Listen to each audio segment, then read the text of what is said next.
22 November 2024 গ্রেপ্তার সেই কুলসুম স্বামীকে মৃত দেখিয়ে শেখ হাসিনার নামে করেছিলেন মামলা।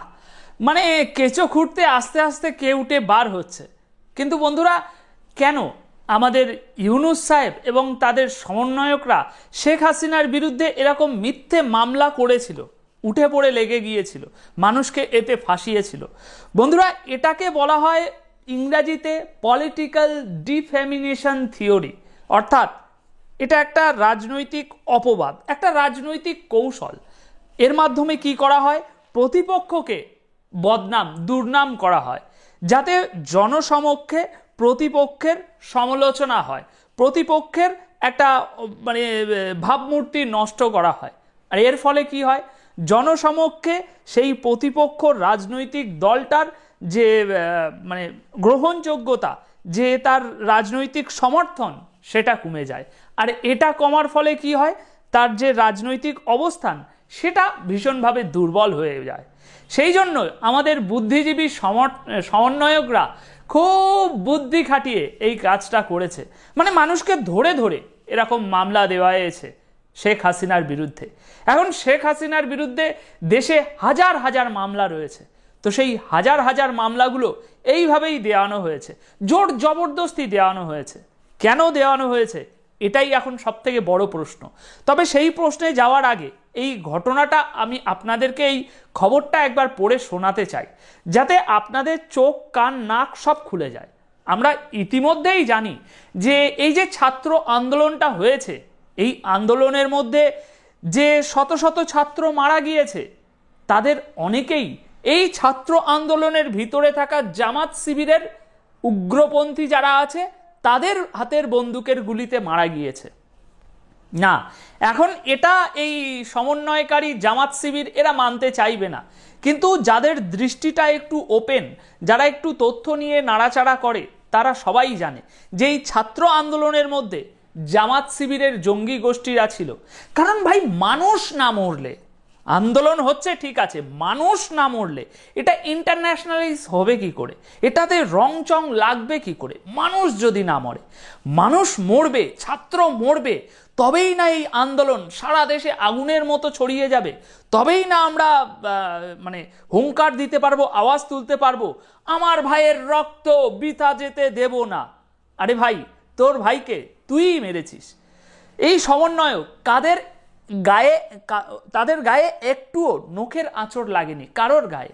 অথচ শত শত ছাত্রদের হাত পা হারিয়ে গিয়েছে, অনেকে মারা গিয়েছে। তো এই খবরটা আমরা আগে একটু পড়ি, যে কি হয়েছে এর মধ্যে একটু বোঝার চেষ্টা করি। তারপর আমরা কয়েকটা পয়েন্ট বিশ্লেষণ করে দেখব যে এই সততার, সমাজসেবার বেশ ধারণকারী সমন্বয়করা আসলেই এরকম মানুষকে ধরে ধরে কেন শেখ হাসিনার বিরুদ্ধে মামলা দেওয়ার কাজটা করেছে। বন্ধুরা, সাভারে আশুলিয়ায় বৈষম্য বিরোধী ছাত্র জনতার আন্দোলনে নিজের জীবিত স্বামী আল আমিন মিয়াকে মৃত দেখিয়ে প্রধানমন্ত্রী শেখ হাসিনা সহ 130 জনের বিরুদ্ধে মিথ্যে মামলা দায়েরকারী কুলসুম বেগম ও তার দুই সহযোগী শফিকুর ও রুহুল আমিনকে গ্রেপ্তার করেছে পুলিশ। মিথ্যে মামলার বাদী কুলসুম বেগম জানান, 4 বছরের সন্তানকে নিয়ে স্বামী আল আমিনের সঙ্গে শ্বশুরবাড়ি সিলেটে থাকতেন তিনি। গত 28 আগস্ট দাম্পত্য কলহের জেরে সিলেট থেকে সাভারে বোনের কাছে চলে আসেন কুলসুম। আসার পথে গাড়িতে শফিকুর রহমানের সঙ্গে তার পরিচয় হয় এবং তিনি চাকরির জন্য সাভারে এসেছেন বলে জানান ওই ছেলেকে। এই সুযোগে শফিক কুলসুমকে চাকরির প্রলোভন দেখিয়ে রুহুল আমিনের কাছে নিয়ে যান। এই হচ্ছে মেন পান্ডা।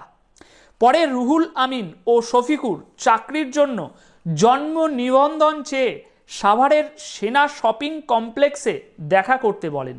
এই সময় তারা আমার জন্ম নিবন্ধন দিয়ে আমার স্বামীকে মৃত দেখিয়ে মামলা প্রস্তুত করেছেন বলে আমাকে জানান।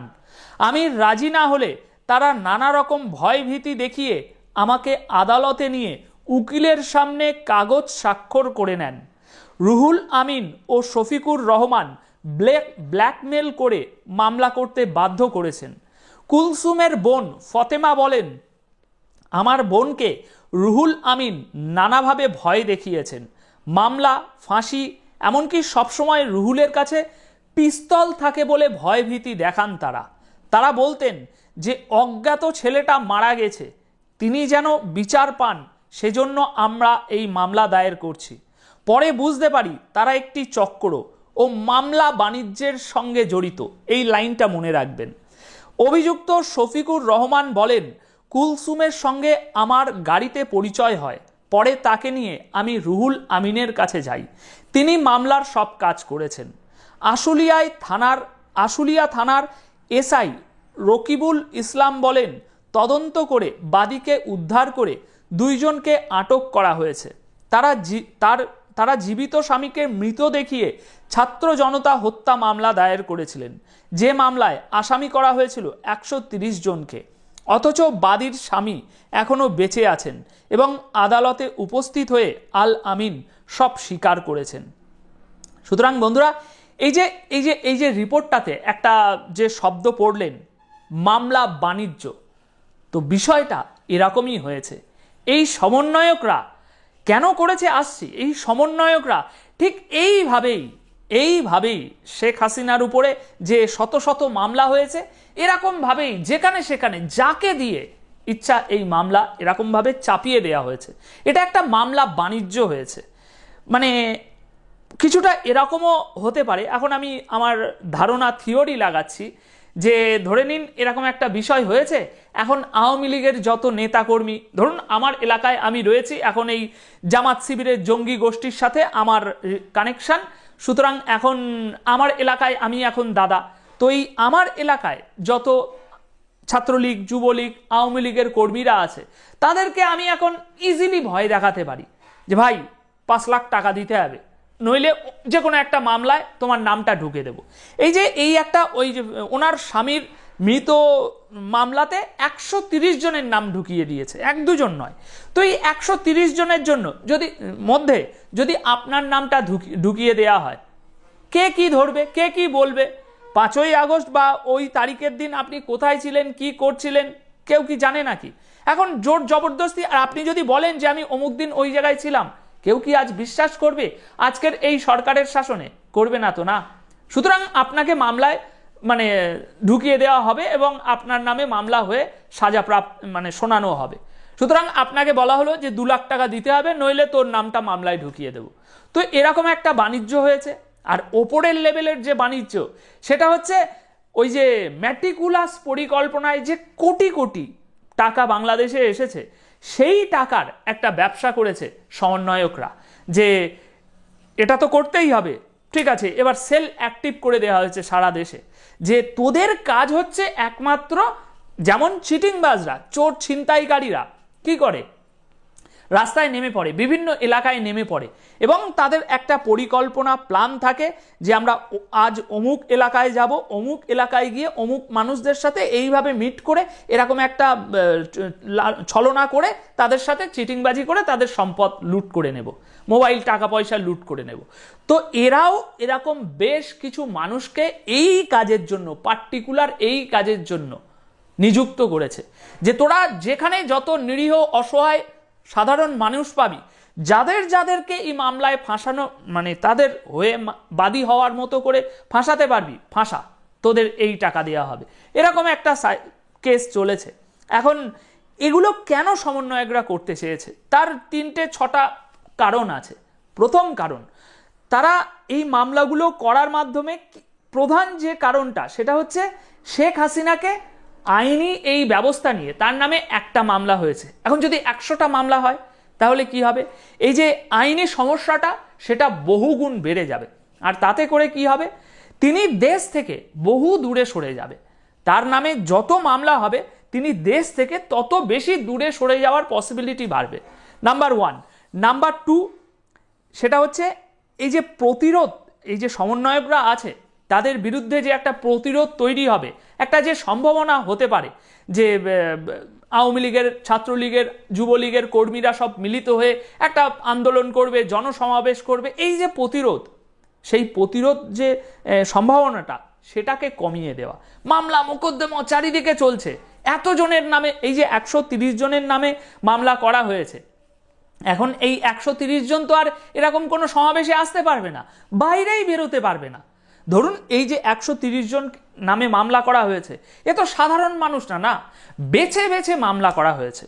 তো এই বিশেষ বিশেষ যে 130 জন নামে মামলা করা হয়েছে, তারা তো এখন বাইরে বেরোতেই পারবে না, জনসমাবেশ করতেই পারবে না, আওয়ামী লীগের কোনো কার্যক্রম করতেই পারবে না, দেখতে পেলেই তো তাকে গ্রেপ্তার করবে, তাই না? তো এরকম ভাবে এই যে একটা প্রতিরোধ হওয়ার সম্ভাবনা ছিল, সেটাকে অনেকটা নিউট্রালাইজ করা যাবে।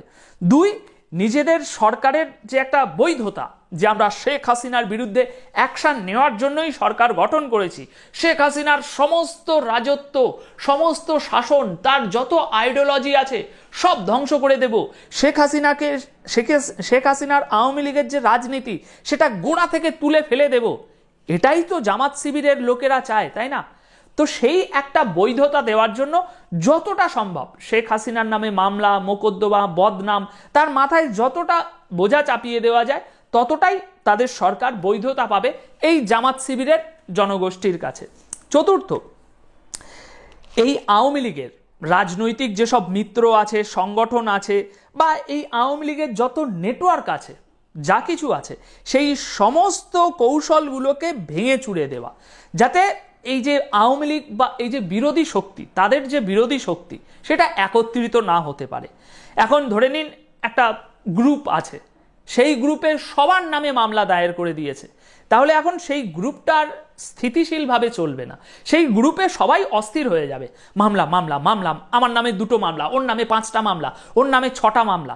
এখন আমরা নিজেদের ব্যক্তিগত জীবন নিয়েই মানে ধকপক ধকপক করছি, কোথায় কখন কি হয়ে যাবে, কখন কি তুলে নিয়ে যাবে। সুতরাং আমাদের এই 50 জনের যে গ্রুপটা ছিল, এই গ্রুপের মধ্যে যে স্থিতিশীলতা ছিল, আমরা রোজ কল করছিলাম, রোজ কথাবার্তা বলছিলাম, প্ল্যান বানাচ্ছিলাম, পরিকল্পনা করছিলাম, সেগুলো সব বানচাল হয়ে যাবে এই মামলা মোকদ্দমার কারণে। এরপর আরেকটা যেটা আসে, সেটা হচ্ছে আরো বড়, শেখ হাসিনা দেশের ভিতরে এরা কি করছে সেটা তো আমরা জানছি, কিন্তু আমেরিকা, ইউরোপ, রাশিয়া, এই যে আন্তর্জাতিক মহল, এরা তো জানতে পারছে না যে দেশের ভিতরে কি হচ্ছে। এরা জানতে পারছে বড় বড় জিনিসগুলো, এই যে শেখ হাসিনার নামে কটা মামলা হয়েছে, কতগুলো মামলা হয়েছে, কিরকম মামলা হয়েছে। তো এই মামলাগুলো আন্তর্জাতিক মহলে ব্যাপক কাজ দেবে এই জামাত শিবিরের জন্য, এবং শেখ হাসিনার নামটা আন্তর্জাতিক মহলে বদনাম করার জন্য, যে দেখো শেখ হাসিনা দেশ থেকে ভারতে গিয়েছে, শেখ হাসিনার সরকারের পতন হয়েছে, তারপর শেখ হাসিনার নামে এত মামলা হয়েছে, সুতরাং কিছু না কিছু তো সমস্যা আছে। তারা তো আর জানতে পারছে না যে শেখ হাসিনার বিরুদ্ধে এত ভুয়ো মামলা হয়েছে দেশে, পারছে না তো, না, তারা শুধু নাম্বার দেখছে যে 100টা মামলা হয়েছে। সুতরাং আন্তর্জাতিক মহলে শেখ হাসিনার যে ইমেজটা ছিল, সেটাকেও ধ্বংস করা সম্ভব এর মাধ্যমে। এবং last and not the least, সেটা হচ্ছে মনস্তাত্ত্বিক চাপ, মানসিক চাপ। ধরুন শেখ হাসিনা এখন যেখানেই থাকুক, বা আওয়ামী লীগের কর্মীরা যেখানেই থাকুক না কেন, তাদের উপরে যদি 1টা, 2টো, 3টে, 4টে, 5টা, 10টা এরকম মামলা দেওয়া থাকে, তাহলে আর যাই হোক না কেন, তাদের মানসিক চাপ কিন্তু অনেকটা বেড়ে যাবে। তারা যে ঠান্ডা মাথায় কোনো একটা পরিকল্পনা করবে, সরকার গোছানোর, দল গোছানোর যে একটা প্ল্যান করবে, সেই সমস্ত থেকে তাদেরকে বেরিয়ে আসতে হবে ইমিডিয়েট, কারণ তাদের মাথায় মানসিক চাপ অটোমেটিক বেড়ে গিয়েছে, তাদের ব্যাকগ্রাউন্ডে সবসময় ঘুরছে যে আমার নামে এতগুলো মামলা হয়েছে। তো এই যে একটা মানসিক চাপ, এই মানসিক চাপটাও এই ভুয়া মামলা দেওয়ার মাধ্যমে সম্ভব। এখন ছাত্র আন্দোলনে কত ছাত্র মারা গিয়েছে এটা একটা ব্যাপার, এবং সেই সমস্ত ছাত্রের মারা যাওয়ার ফলে যত মামলা হবে, সেগুলো তো আর এরকম ফাটফাট ফাটফাট করে যে সেই এসে মামলা দিচ্ছে না, তাই না? তাই এরা কি করেছে, জোর জবরদস্তি মামলা দায়ের করার চেষ্টা করেছে। এখন সত্য তো আর চিরদিন চেপে রাখা যায় না, তাই না? জামাত শিবিরের কর্মকাণ্ড কি, সে তো এই সবে বের হওয়া শুরু হয়েছে, আরো বের হবে। এরকমই ভুয়া মামলা আরো যে কত দেয়া হয়েছে শেখ হাসিনার নামে, তার কোনো অন্ত নেই, সবে তো একটা বেরিয়েছে। তো এখন দেখা যাক, সত্য আরো সামনে বার হবে। তো এই ভিডিওটার মাধ্যমে আমি জামাত শিবিরের কর্মীদেরকে, বিএনপির কর্মীদেরকে দেখাতে চেয়েছি, বোঝাতে চেয়েছি যে ভাই, তোমরা এইভাবে মিথ্যে মামলা দিয়ে শেখ হাসিনা আওয়ামী লীগের ক্ষমতাকে কখনোই দমিয়ে রাখতে পারবে না। আমি মনে প্রাণে বিশ্বাস করি আওয়ামী লীগ আবার ফিরে আসবে, কারণ তোমরা হচ্ছ পৈশাচিক শক্তি। পৈশাচিক শক্তি কোনোদিন বিজয়ী হতে পারে না, সামান্য ক্ষণিকের জন্য বিজয়ী হয়। তোমরা ভাবছো যে দিন বদলে গিয়েছে, দিন কিভাবে বদলায়, এক সময় যে শেখ হাসিনা সবাইকে শাসন করত, এখন আমরা সেই শেখ হাসিনার শাসন করছি। তো এই যে থিওরিটা তোমরা মাথায় নিয়ে এসেছো যে দিন বদলায়, তো সেই থিওরিটাই তোমাদের উপরেও অ্যাপ্লাই হবে। দিন পরিবর্তন হবে, খুব তাড়াতাড়ি পরিবর্তন হবে। আর এবার যখন পরিবর্তন হবে তখন তোমাদের সময়টা অতীতের থেকে অনেক বেশি খারাপ হবে। শুধু অপেক্ষা করো আরও কিছুটা দিন।